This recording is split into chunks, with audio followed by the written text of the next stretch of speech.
찾겠습니다. 시편 51편 1절에서 12절까지 말씀입니다. 시편 51편 1절에서 12절까지 말씀입니다.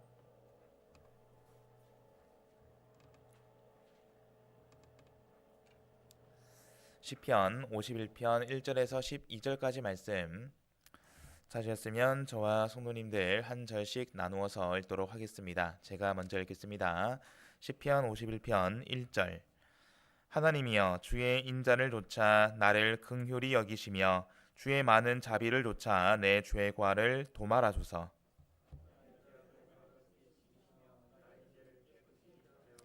대전하는 내 죄과를 아오니 내 죄가 항상 내 앞에 있나이다.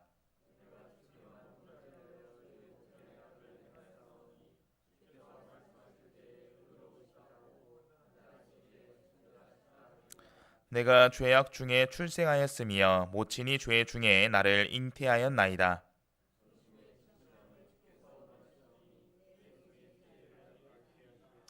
우슬초로 나를 정결케 하소서. 내가 정하리이다. 나를 씻기소서. 내가 눈보다 희리이다.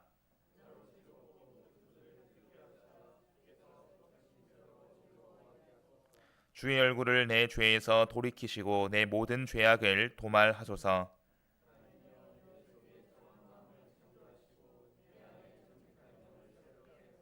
나를 주 앞에서 쫓아내지 마시며 주의 성신을 내게서 거두지 마소서. 주의 구원의 즐거움을 내게 회복시키시고 자원하는 심령을 주사 나를 붙드소서. 아멘. 오늘 이 시간 구원의 즐거움을 회복시키소서라는 제목으로 말씀 나오도록 하겠습니다. 어제 영은의 저녁 첫 시간 말씀을 통해 우리는 어떤 상황에서도 하나님 안에서 나의 힘이자 나의 구원 되시는 하나님을 인하여 항상 기뻐할 수 있음을 배웠습니다. 저를 비롯해 지금 이 자리에 계신 저와 우리 성도 여러분은 예수 그리스도를 믿고 세례 받음으로 죄에서 구원받은 하나님의 자녀, 하나님의 백성이시죠? 자, 그렇다면 우리 성도 여러분은 매일 주 안에서 하나님이 주신 이 구원의 기쁨을 충만히 누리고 계십니까? 만약 그렇지 못한다면 어떤 이유가 있을까요? 오늘 본문의 저자는 하나님의 마음과 합하여 하나님으로 인하여 기쁨을 누렸지만 어떤 일로 말미암아 그 기쁨을 잃어버린 사람입니다. 바로 누구입니까? 다윗이지요. 왜 믿음의 사람 다윗이 구원의 기쁨을 잃어버렸을까요? 오늘 본문의 표제를 보시면 어떻게 기록이 되어 있습니까? 다윗이 밧세바와 동침한 후 선지자 나단이 저에게 온 때에라고 말하고 있습니다. 사무엘하 12장의 말씀을 보시면은 다윗이 밧세바와 동침하는 큰 죄를 짓고요. 이로 인해 하나님께서 보낸 선지자 나단을 통해 책망받는 모습을 볼 수 있습니다. 하나님은 나단을 통해서 다윗이 죄를 깨닫고 회개하도록 하시지요. 자, 오늘 본문을 통해 우리가 구원의 즐거움을 회복하기 위해 반드시 필요한 회개에 대해서 함께 생각해 보고자 합니다. 오늘 이 시간을 통해서 우리가 회개에 대한 말씀을 다시 한번 생각하고 만약에 내가 이 구원의 즐거움을 잃어버렸다면 오늘 말씀을 힘삼아서 구원의 기쁨을, 이 즐거움을 회복하는 그런 시간 되기를 간절히 원합니다. 자, 먼저 첫 번째로 회개의 전제에 대해서 생각을 해 보도록 하겠습니다. 회개의 전제는 회개는 하나님의 인자와 자비를 의지함으로 시작된다라는 것입니다. 회개는 하나님의 인자와 자비를 의지함으로 시작된다. 오늘 본문 1절과 2절을 같이 읽겠습니다. 1절 2절 읽겠습니다. 시작. 하나님이여 주의 인자를 좇아 나를 긍휼히 여기시며 주의 많은 자비를 좇아 내 죄과를 도말하소서. 나의 죄악을 맑게 씻기시며 나의 죄를 깨끗이 제하소서. 아멘. 여기서 이제 다윗은 주의 인자, 주의 자비를 언급하는 것을 볼 수 있는데요. 인자라는 말은 말 그대로 인자하심, 자비하심을 의미하고요. 자비라는 것은 불쌍히 여기다, 동정하다라는 뜻을 가지고 있습니다. 1절의 고백에서 알 수 있는 하나님에 대한 다윗의 믿음은 무엇이었을까요? 하나님은 어떤 분이시라고요? 하나님은 인자하시고 자비로운 분이시다. 그래서 인자하신 하나님께서 나를 불쌍히 여기시고 그리고 자비로운 하나님께서 내 죄의 과를 도말해 주실 것이다. 도말하다라는 것은 씻겨주다, 씻기다라는 의미입니다. 그래서 내가 하나님의 인자하심과 자비를 의지하여서 주께 나아간다면 하나님이 반드시 나를 긍휼히 여겨주시고 나를 내 죄를 씻겨주실 것이다 라는 것입니다. 우리가 하나님 앞에 어떤 죄를 지었을 때 하나님께 나아가기가 주저되는 이유가 무엇일까요? 이것은 사실 지극히 자연스러운 모습이죠. 아담과 하와가 하나님 앞에서 죄를 범했습니다. 그 직후 하나님께서 이 두 사람을 찾으시는데요. 하나님의 음성을 들었을 때 사람이 보인 반응은 무엇이었을까요? 하나님께 당당히 나아가서 죄를 고하고 회개했을까요? 그렇지 않죠. 숨었습니다. 그래서 말씀을 보시면 여호와 하나님의 낯을 피하여서 동산 나무 사이에 숨었다라고 기록을 하고 있습니다. 여호와의 낯을 피하여. 사람이 하나님을 피할 수가 있을까요? 하지만 그럼에도 불구하고 이 사람이 하나님의 낯을 피했다는 것은 두려웠다는 것이죠. 부끄러웠다라는 것입니다. 실제로 창세기 3장 10절에서도 두려웠다, 두려운 감정을 우리가 찾아볼 수 있습니다. 우리도 만약 하나님 앞에서 어떤 죄를 범하게 된다면 내 마음의 죄책감으로 인해서 하나님 앞에 서기가 두렵다라는 것이죠. 그래서 그 두려움으로 말미암아 하나님 앞에 나아가기가 망설여지고 주저된다라는 것입니다. 그렇게 하나님이 내게 주신 구원의 기쁨을 점점 잃어가게 되고요. 슬픔과 괴로움, 실망과 두려움이라는 부정적인 감정을 안고 살아갑니다. 문제는 이런 부정적인 감정을 계속 간직한 채 살아가면 어떻게 될까요? 내가 하나님과 점점 더 가까워지게 될까요? 아니면 멀어지게 될까요? 하나님으로부터 점점 멀어지게 된다라는 것입니다. 그러나 우리가 잊지 말아야 할 것은 하나님은 공의의 하나님이자 동시에 사랑의 하나님이라는 것입니다. 하나님께서는 죄를 지은 사람을 공의로 벌하십니다. 반드시 대가를 치르게 하시지요. 하지만 동시에 그 사람을 여전히 사랑하셔서 포기하지 않으신다라는 것입니다. 그래서 하나님께서는 비록 인류가 죄를 범했지만 그럼에도 불구하고 그 인류를 죄에서 구원하기 위해 구속의 계획을 세우시고요. 그 증거로서 사람에게 무엇을 지어 입혀 주셨습니까?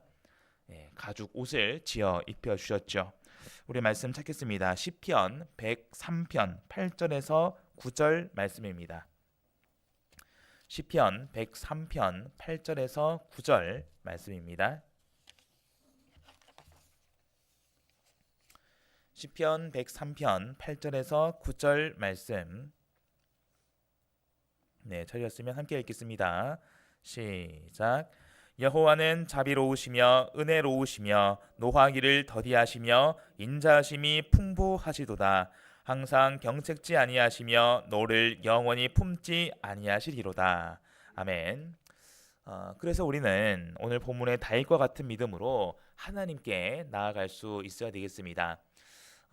제가 실제로 목회를 하다 보면은 여러 성도님들을 뵙게 되고요, 여러 성도님들의 삶을 이렇게 들여다 보게 됩니다. 그런데 어떤 성도님들은 하나님께 나아가기가 참 부끄럽고 두렵다 라고 말씀하시는 분들도 있어요. 그런 분들과 대화를 해보면 어떤 분은 이렇게 얘기합니다. 내가 하나님 앞에서 이렇게 큰 죄를 범했는데, 내가 이미 이렇게 큰 죄를 범했는데 어떻게 하나님께 나아갈 수 있겠습니까? 그리고 이런 죄인이 어떻게 또 변화될 수 있겠습니까? 하지만 그럼에도 불구하고 우리가 오늘 이 말씀을 힘삼아 나아간다면 하나님은 그런 나를 반드시 회복시켜 주신다라는 것입니다. 그래서 내가 하나님 앞에 어떤 죄를 범했든지 그로 인해 내가 어떤 대가를 받든지 내가 정말로 하나님의 인자하심과 자비를 의지한다면 우리가 주께 담대히 나아갈 수 있고요, 하나님께서는 그런 상한 심령의 제사를, 회개를 기쁘게 받으신다. 자, 그러면 우리는 하나님 앞에서 어떻게 회개할 수 있을까요? 오늘 본문 말씀을 기준으로 회개의 단계에 대해서 생각을 해보고자 합니다. 보통 회개의 단계를 두고 작게는 3단계, 5단계 혹은 7단계, 8단계 이렇게 분류를 하는데요. 저는 총 7단계로 이렇게 좀 세부적으로 나누어 보았습니다. 우리가 이 말씀을 묵상하는 가운데 나는 하나님 앞에서 어떻게 회개하였는가를 한번 점검해 보고자 합니다. 첫 번째 회개의 단계는 내 죄를 분명히 인식하는 것입니다. 내 죄를 분명히 인식한다. 오늘 본문 3절 말씀을 함께 읽도록 하겠습니다. 3절 읽겠습니다. 시작. 대저 나는 내 죄과를 아오니 내 죄가 항상 내 앞에 있나이다. 아멘. 다윗의 범죄의 사건을 돌아보면 다윗은 밧세바와 동침하는 죄를 짓고도 하나님 앞에서 자신의 죄를 인식하지 못했습니다. 오히려 밧세바의 남편인 우리아 장군을 사지로 내몰아서 결국 죽게 만드는 더욱 큰 죄를 범하게 되죠. 그런 다윗이 어떻게 자신의 죄를 인식하고 자신의 죄를 똑바로 마주하기 시작했을까요? 바로 하나님께서 보낸 나단 선지자를 통해서죠. 나단 선지자는 다윗에게 나아가 무엇을 이야기합니까? 바로 부자와 가난한 자의 이야기를 들려줍니다. 이 말씀을 찾아보겠습니다. 사무엘하 12장의 말씀입니다. 사무엘하 12장 1절에서 4절까지 말씀입니다. 사무엘하 12장 1절에서 4절 말씀 제가 읽도록 하겠습니다. 여호와께서 나단을 다윗에게 보내시니 와서 저에게 이르되 한 성에 2사람이 있는데 하나는 부하고 하나는 가난하니 그 부한 자는 양과 소가 심히 많으나 가난한 자는 아무것도 없고 자기가 사서 기르는 작은 암양 새끼 하나뿐이라. 그 암양 새끼는 저와 저의 자식과 함께 있어 자라며 저의 먹는 것을 먹으며 저의 잔에서 마시며 저의 품에 누움으로 저에게는 딸처럼 되었거늘 어떤 행인이 그 부자에게 오매 부자가 자기의 양과 소를 아껴 자기에게 온 행인을 위하여 잡지 아니하고 가난한 사람의 양 새끼를 빼앗아다가 자기에게 온 사람을 위하여 잡았나이다. 아멘. 나단 선지자는 왜 다윗에게 이 이야기를 들려주었을까요? 여기서 등장하는 이 부자는 결국 누구를 가리키는 것입니까? 다윗을 가리키는 말이죠. 이 이야기를 듣고 자신의 죄를 깨달아 회개하라는 것입니다. 그런데 정작 이 이야기를 듣고도 다윗은 어떻게 반응하고 있습니까? 이어지는 5절을 보시면은 다윗은 그 사람을 크게 노하여서 나단에게 말합니다. 여호와의 사심을 가리켜 맹세하노니 이 일을 행한 사람은 마땅히 죽을지라. 지금 자신을 향해서 깨달아라고 들려준 이 이야기를 듣고도 다윗은 깨닫지 못합니다. 내 죄를 인식하지 못해요. 오히려 역정을 내죠. 자, 그래서 이어지는 7절에서 10절 말씀을 보시면은 나단은 그 부자가 바로 다윗임을 밝히면서 다윗의 범죄를 드러내고요. 직접적으로 책망을 합니다. 자, 그러자 비로소 다윗이 자신이 하나님 앞에서 큰 죄를 범했음을 깨닫고 엎드리게 됩니다. 우리는 하나님의 은혜로 죄에서 구원받은 하나님의 백성이지요.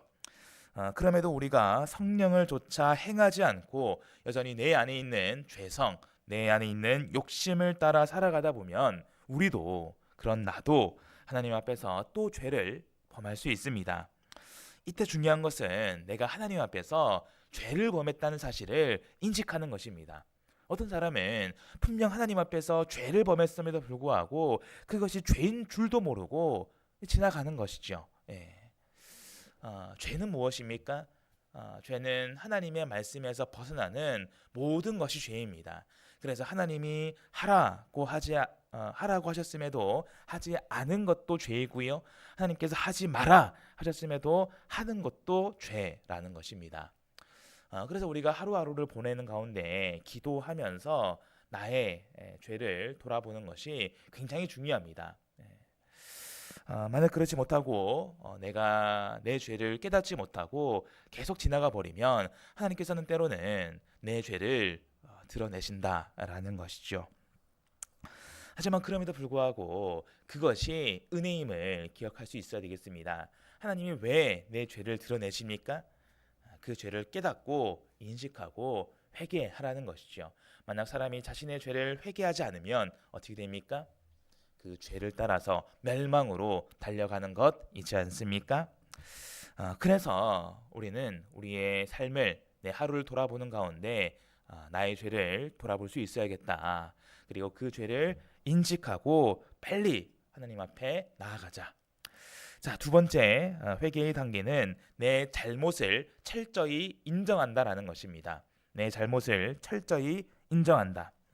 자, 오늘 본문 시편 51편 3절에 대저 나는 내 죄가를 아오니라고 말할 때 이 안다라는 말은 알다, 이해하다라는 말도 되지만 또 동시에 인정하다라는 말도 됩니다.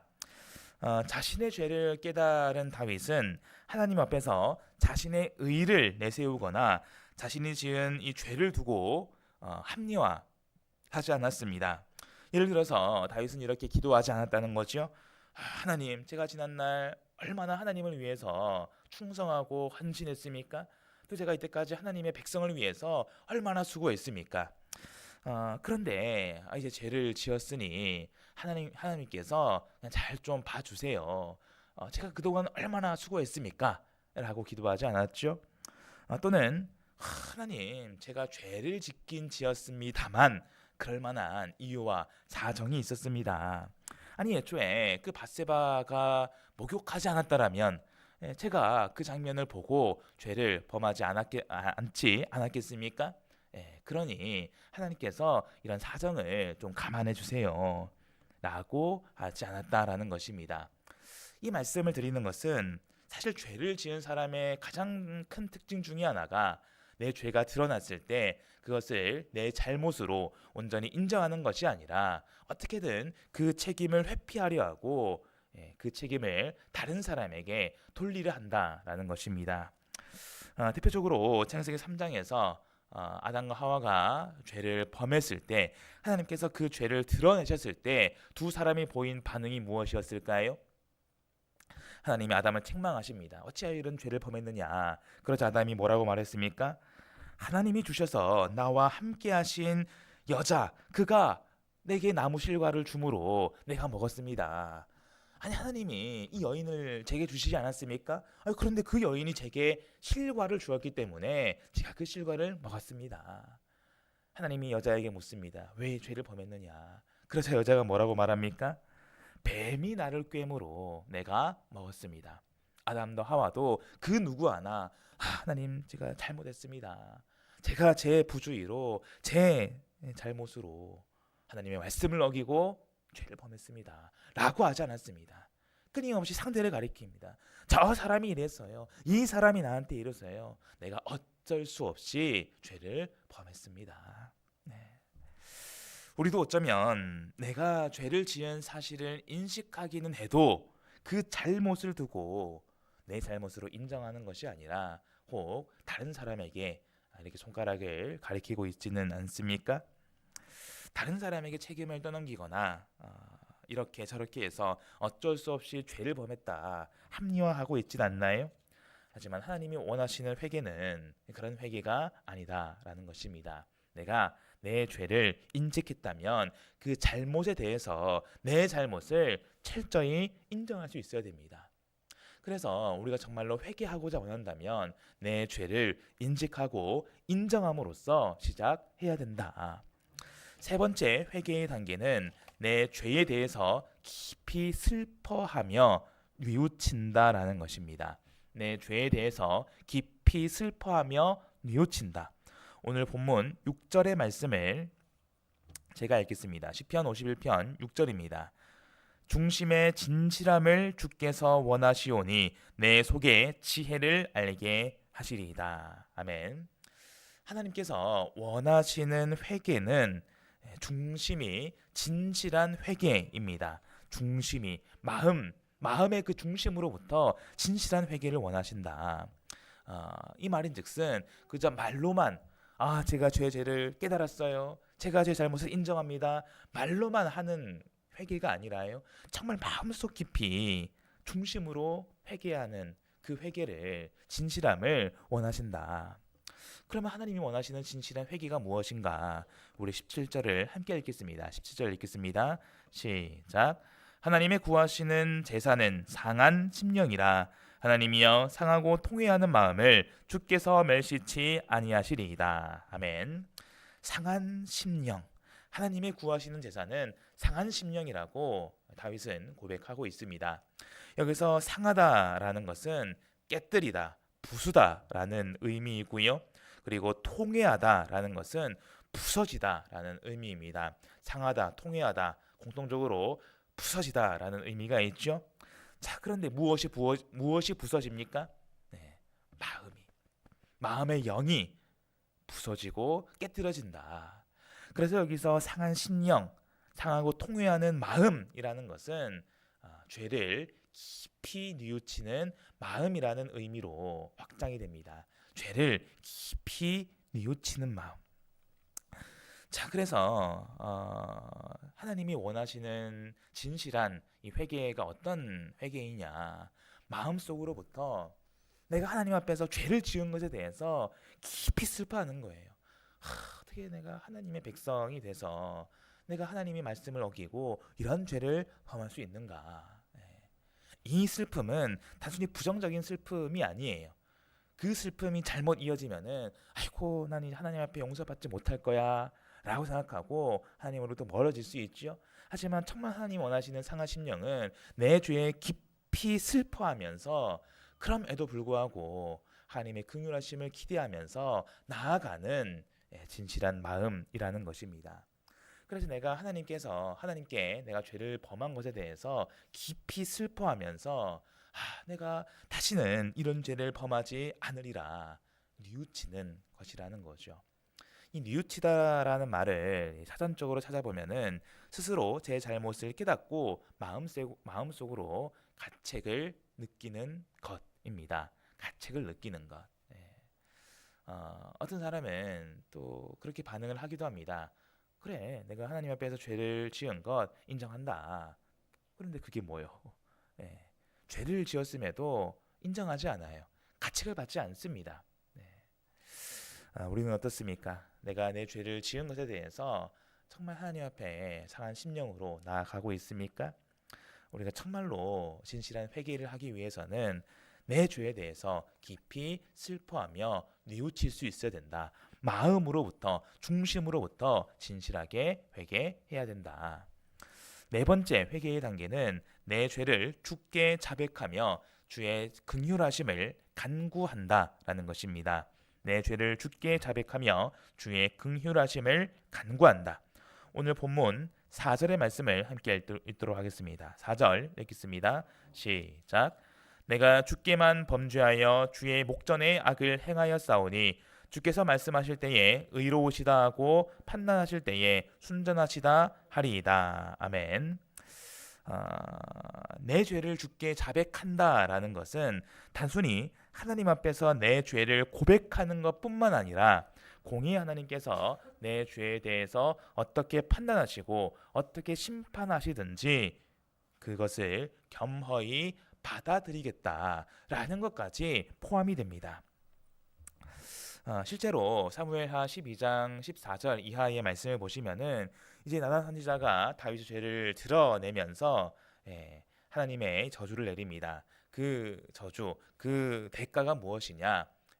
다윗과 밧세바의 사이에 낳은 아이가 정령 죽을 것이다. 그래서 다윗이 그 직후에 무엇을 합니까? 그 아이를 위해서 혹시 하나님께서 긍휼을 베푸셔서 아이를 살려주기를 희망하면서 정말 밤낮 눈물로 간절히 기도합니다. 그런데 결국 아이가 어떻게 됐을까요? 죽게 됩니다. 내 사랑하는 아이가 세상을 떠났어요. 부모 입장에서 그보다 더 큰 슬픔이 어디 있습니까? 그런데 다윗은 어떻게 반응합니까? 아이가 죽은 이후에 하나님 어떻게 이럴 수 있습니까? 제가 눈물로 하나님께 구하지 않았습니까? 그런데 이렇게 어떻게 잔인하게 제 아이를 데려가십니까? 원망하고 불평하는 것이 아니라 기도의 자리를 정돈하고 다시 일상을 회복합니다. 그래서 신하들이 묻죠. 아니 아이가 살아있을 때는 그렇게 간절히 기도하시더니 아이가 죽고 나서는 어떻게 이렇게 바로 일상으로 돌아가십니까? 다윗이 대답을 하죠. 아이시 살아있을 때는 혹 하나님께서 긍휼을 베푸실까 내가 간절히 기도했지만 이제는 하나님이 데려가시지 않았냐. 이것은 하나님의 결정이다. 예. 하나님의 판단, 하나님의 결정에 순복하는 거죠. 하지만 그럼에도 불구하고 하나님께서 내게 어떤 대가를 주시든지 우리는 포기하지 않고 주의 긍휼하심을 간구해야 된다라는 것입니다. 그래서 시편 51편 1절 시작하는 이 기도에서도 하나님이여 주의 인자를 좇아 나를 긍휼히 여기시며 나를 불쌍히 여겨달라 간구하는 다윗을 볼 수 있죠. 그리고 7절에서 9절 말씀 제가 읽겠습니다. 우슬초로 나를 정결케 하소서 내가 정하리이다 나를 씻기소서 내가 눈보다 희리이다 나로 즐겁고 기쁜 소리를 듣게 하사 주께서 꺾으신 뼈로 즐거워하게 하소서 주의 얼굴을 내 죄에서 돌이키시고 내 모든 죄악을 도말하소서. 11절 나를 주 앞에서 쫓아내지 마시며 주의 성신을 내게서 거두지 마소서. 다윗이 간절히 기도하는 것은 하나님 제발 저를 버리지 말아주세요. 제가 하나님 앞에서 이런 큰 죄를 범했지만 그럼에도 불구하고 저는 여전히 주의 긍휼하심을 간구합니다. 그러니 제발 제 죄악을 깨끗이 씻겨주시고 저를 도와주세요. 저를 회복시켜주세요. 예. 여기에는 믿음이 있죠. 내가 비록 하나님 앞에 큰 죄인이지만 내가 정말로 중심으로 진실하게 하나님께 회개하면 하나님은 반드시 내게 긍휼을 베푸시고 나를 도와주시고 나를 회복시켜 주신다. 그래서 시편 32편 5절에서는 또한 다윗이 이렇게 고백합니다. 제가 바로 읽겠습니다. 내가 이르기를 내 허물을 여호와께 자복하리라 하고 주께 내 죄를 아뢰고 내 죄악을 숨기지 아니하였더니 곧 주께서 내 죄의 악을 사하셨나이다. 요한일서 1장 9절에서도 이야기합니다. 만일 우리가 우리 죄를 자백하면 저는 미쁘시고 의로우사 우리 죄를 사하시며 모든 불의에서 우리를 깨끗게 하실 것이요. 하나님은 어떤 하나님입니까? 공의의 하나님으로서 내 죄에 대해서 반드시 벌하시는 하나님입니다. 하지만 동시에 사랑의 하나님이죠. 비록 내가 하나님 앞에 죄를 지었다 하더라도 그 죄를 가지고 하나님 앞에서 중심으로 진실하게 회개할 때, 하나님의 긍휼하심을 간구할 때 하나님은 그런 당신의 백성을, 당신의 자녀를 긍휼히 여겨주시고 그 죄에서 회복시켜 주시는 사랑의 하나님이다. 그래서 우리가 그런 사랑의 하나님을 의지하여서 내가 어떤 죄를 짓든지 내 죄를 주께 자백하고요, 주의 긍휼하심을 간구할 수 있어야겠습니다. 다섯 번째 회개의 단계는 주의 긍휼하심을 의지하여서 내 마음을 새롭게 변화시킨다라는 것입니다. 주의 긍휼하심을 의지하여서 내 마음을 새롭게 변화시킨다. 오늘 본문 10절을 함께 읽겠습니다. 10절을 읽겠습니다. 시작. 하나님이여 내 속에 정한 마음을 창조하시고 내 안에 정직한 영을 새롭게 하소서. 아멘. 하나님 앞에서 죄를 범하는 것이 정말로 무서운 것은 내 마음을 오염시킨다라는 것입니다. 내 마음을 오염시킨다. 우리가 물을 더럽게 하는 것은 굉장히 쉽습니다. 하지만 반대로 더럽혀진 물이 깨끗해지는 데는 굉장히 오랜 시간이 필요합니다. 그렇게 우리가 내 마음을 더럽게 하는 이 죄를 경계해야 되는 것이죠. 그런데 만에 하나 내가 하나님 앞에서 죄를 범한다면 어떻게 됩니까? 이것은 영적으로 보면은 내 마음이 마치 깨끗한 물에 이렇게 검은 목물이 다 이렇게 풀어지는 것처럼 까맣게 오염되는 것입니다.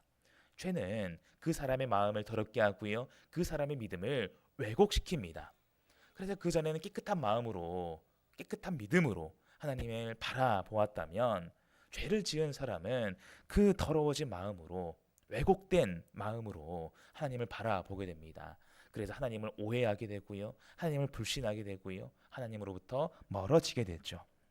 하지만 분명한 것은 사람은 스스로 그 마음을 깨끗게 회복시킬 수 없지만 하나님께서는, 전능하신 하나님께서는 반드시 내 왜곡된, 내 더럽혀진 오염된 마음을 새롭게 변화시켜 주실 수 있다라는 것입니다. 그래서 다윗이 회개하는 가운데 간절히 구하고 있지 않습니까? 하나님이여 내 속에 정한 마음, 깨끗한 마음을 창조하시고 내 안에 정직한 영을 새롭게 하소서.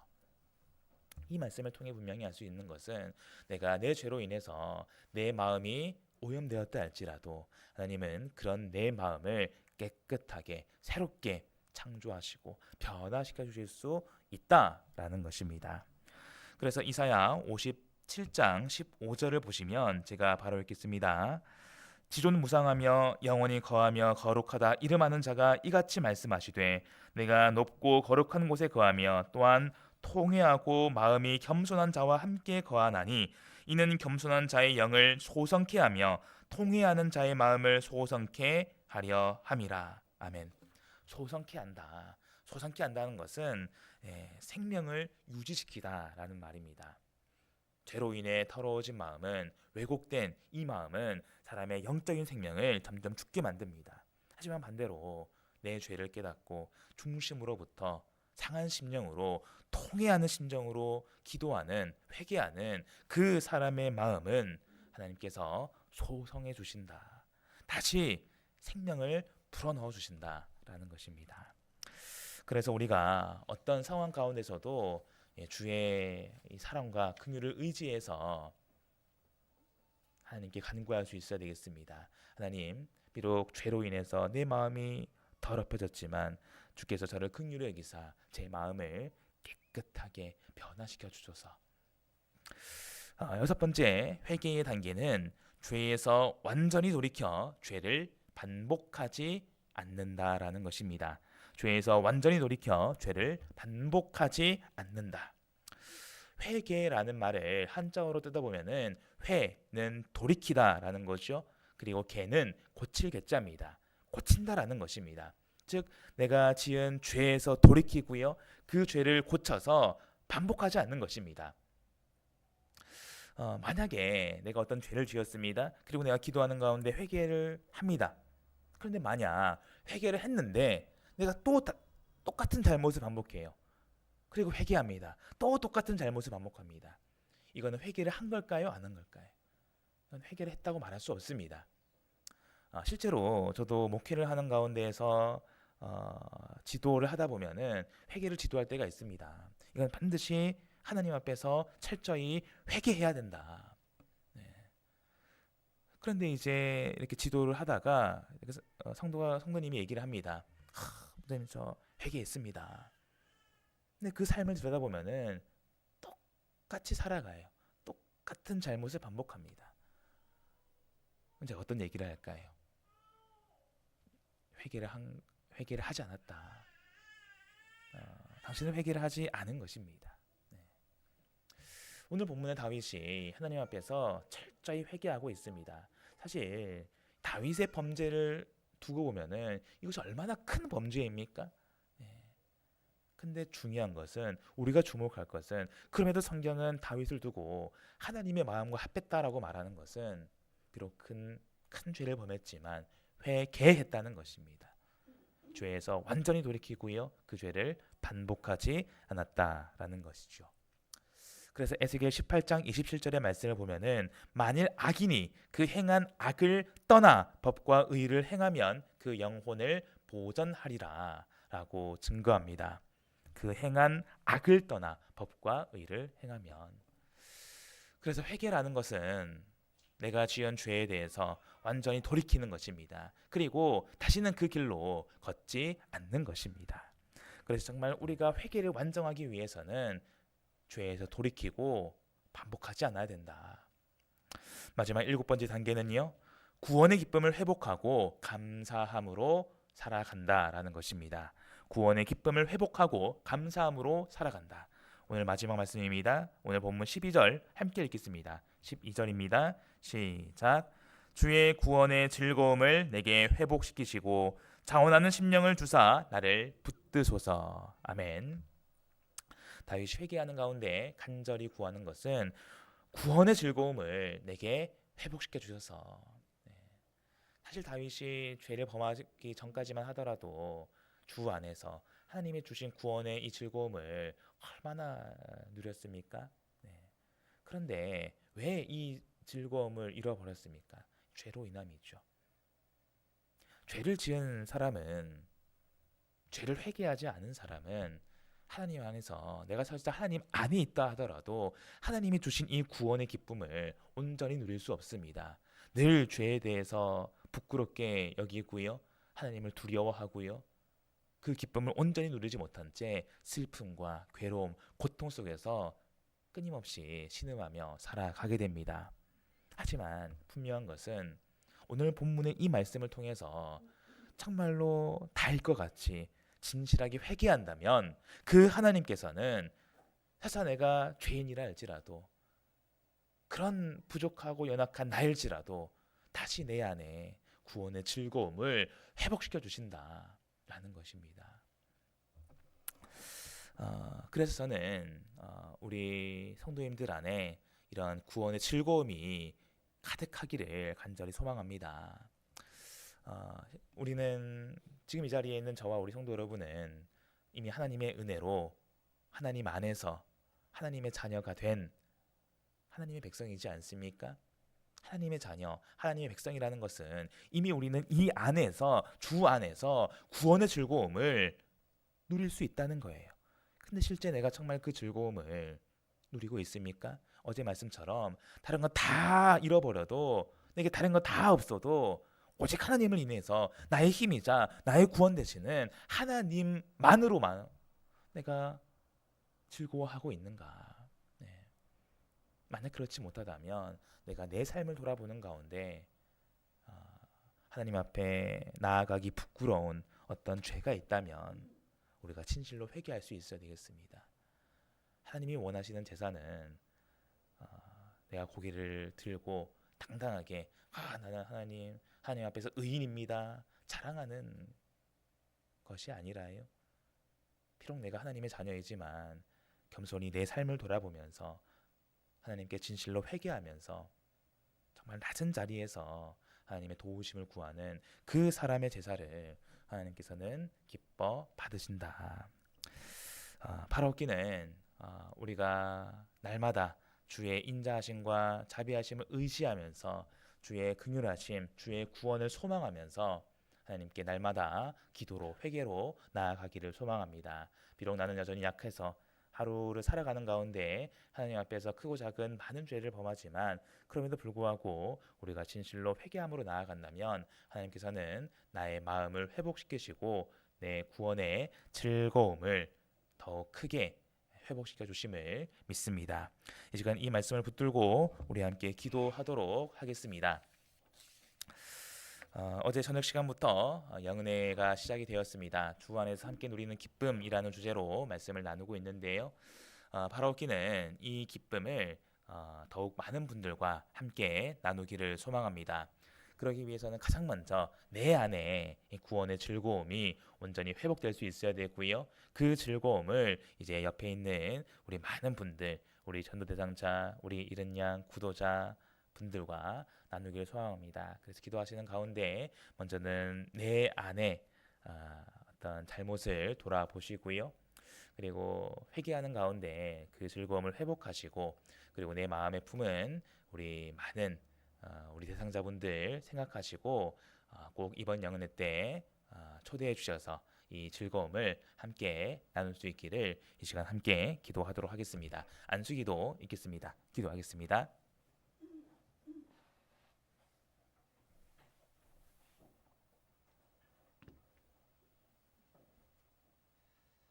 할렐루야. 주 예수 그리스도의 이름으로 기도드립니다.